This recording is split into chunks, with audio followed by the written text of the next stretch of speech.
obviously سر میں تو آپ سے یہ پوچھنا چاہ رہی تھی کہ جو بات جہانگیر جدون صاحب بھی اور آپ بھی کر رہے ہیں، اس سے جو میرے جیسے ایک انسان کو سمجھ آ رہا ہے وہ تو یہ ہے کہ یہ تو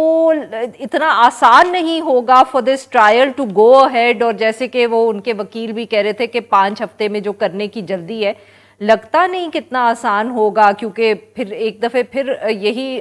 جسٹ دی آئیڈیا کہ اوپن ٹرائل کتنا اوپن ہونا چاہیے، اس کے اوپر وہ پھر اسلام آباد ہائی کورٹ چلے جائیں گے، اور یہ ٹیکنیکل قسم کی پٹیشنز میں ہی کافی وقت گزر جائے گا۔ جو میرٹ ہے کیس کا، اس کے اوپر آرگیومنٹس تو پتہ نہیں کب ہوں گی۔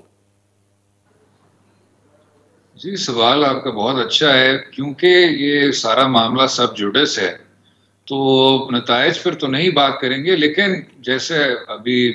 جہانگیر صاحب بات کر رہے تھے، تزکیۃ الشہود کا بھی حوالہ دیا، آپ ایویڈینشلی سٹینڈرڈز لے لیں کسی بھی کیس کے متعلق، آپ اس کیس کو مثال کے طور پہ اس کیس کو آپ ذرا پارک کر دیں، اس کو چھوڑ دیں۔ اگر ہم صرف قانونی اصول پہ ہی رہیں تو کوئی بھی کیس جہاں کوئی واضح طور پہ شفافیت دیکھنے کو نہیں مل رہی، یا تکنیکی طور پہ جیسے سیکشن 352 ہے CRPC کا، آپ کوئی بھی ٹرائل لے لیں، وہ ایک تقاضا ہے، اور اس تقاضے پہ جو پابندیاں لگائی گئی ہیں وہ اشخاص کو ایکسکلوڈ کرنے کی حد تک ہے۔ وہ یہ نہیں ہے کہ آپ اس کو ایک سرکموینٹ کر کے کہیں کہ جی جیل کے 4 کونوں میں ہم ایک اوپن ٹرائل کا نظام قائم کر سکیں گے، کیونکہ یہ بہت ہی ادنا سی رائے میری، یہ میرے خیال سے جو اوپن ٹرائل ہے اس سے مترادف، اس سے ہٹ کے وہ اس کے دائرے میں نہیں آتا۔ تو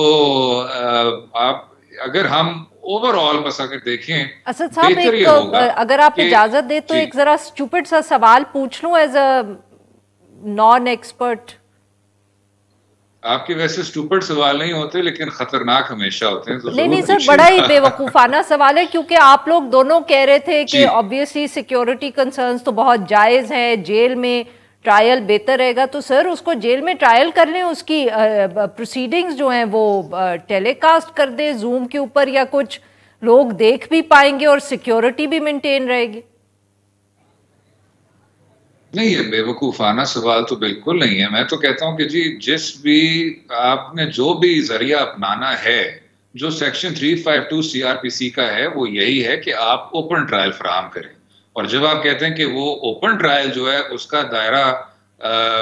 جیل ہی رہے گا، تو یہ جو 2 چیزیں ہیں ان کے آپس میں ایک غیر معمولی سا ایک تضاد پیدا ہو جاتا ہے۔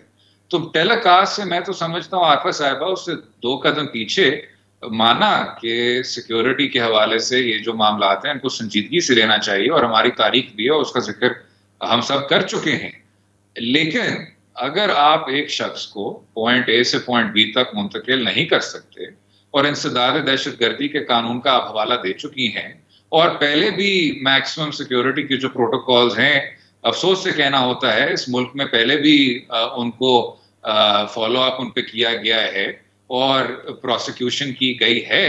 تو اس بار شاید یہ کوئی ایسا نمونہ نہیں ہے، کوئی اتنا یہ ایک ڈسٹنکٹ ایشو نہیں ہے۔ آپ عام پروسیجر، عام قانون، CRPC کا section 352، rule 3 of the orders and rules of the Lahore high court, اس کو اپناتے ہوئے اس چیز کو اختتام تک لے کے چلیں۔ ان تکنیکیوں میں پڑھنا میرے خیال سے ہمارے قانونی نظام کے لیے تعمیری چیز نہیں ہے۔